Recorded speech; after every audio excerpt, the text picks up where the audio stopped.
क्या आप किसी ऐसी यात्रा पर निकल सकते हैं जिसका आपको पता ही ना हो कि उसकी मंजिल क्या है, उसका अंत क्या है? एक ऐसा गुण जो आपको हार ना मानने की क्षमता देता है। ये गुण सारिपुत्ता के भीतर था, मौदगल्यायन के भीतर था, बोधिधर्मा के भीतर था और भी बहुत सारे आत्मज्ञानियों के भीतर था। यहां तक कि यह बुद्ध के भीतर भी था।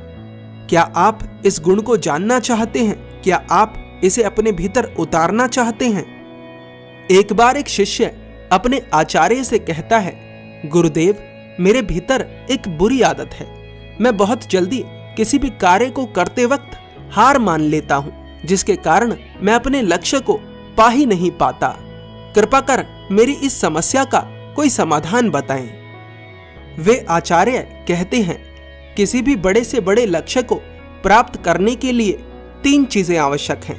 पहली, एक बड़ा कारण, दूसरी धैर्य और एकाग्रता। बिना किसी बड़े कारण के व्यक्ति ऊर्जा विहीन हो जाता है। बिना किसी बड़े कारण के व्यक्ति एक दिन तप नहीं कर सकता और किसी बड़े कारण के कारण व्यक्ति अपने पूरे जीवन को तपस्या बना देता है। इस संसार में जितने भी सफल व्यक्ति तुम्हें दिखते हैं, उनकी सफलता के पीछे एक बड़ा कारण है। तो सबसे पहला कदम है बड़ा कारण। दूसरा कदम है एकाग्रता। बिना एकाग्रता के तुम समस्या में छिपे हुए समाधान को नहीं देख सकते। तीसरा और आवश्यक कदम है वो है धैर्य। बिना धैर्य के तुम समस्या से लेकर जो समाधान के बीच की यात्रा है उसे तय नहीं कर सकते। देखो, कुछ बातें निश्चित हैं, जैसे अगर तुमने कोई लक्ष्य निर्धारित करा तो उसकी यात्रा में समस्याओं का आना तय है। उन समस्याओं के भीतर समाधान का होना भी तय है। अगर तुम्हें समाधान नहीं दिख रहा है तो इसका ये अर्थ नहीं है कि समाधान है ही नहीं। इसका अर्थ सिर्फ इतना है कि समाधान तुम्हें नहीं दिख रहा है।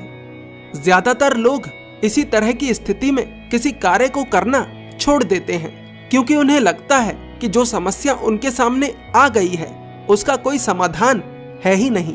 पर वास्तविकता ये नहीं है। हर समस्या का समाधान है, बस धैर्य और एकाग्रता चाहिए। बुद्ध लगातार 6 वर्षों तक तपस्या इसीलिए कर पाए क्योंकि उनके लक्ष्य के लिए उनके पास एक बड़ा कारण भी था, धैर्य भी था और एकाग्रता भी थी। इस छोटी सी कहानी का, इस छोटी सी वीडियो का निष्कर्ष बस इतना है कि अगर आपके भीतर ये 3 गुण हैं, एक बड़ा कारण, एकाग्रता और धैर्य, तो आप जीवन में कभी भी गिव अप नहीं करेंगे।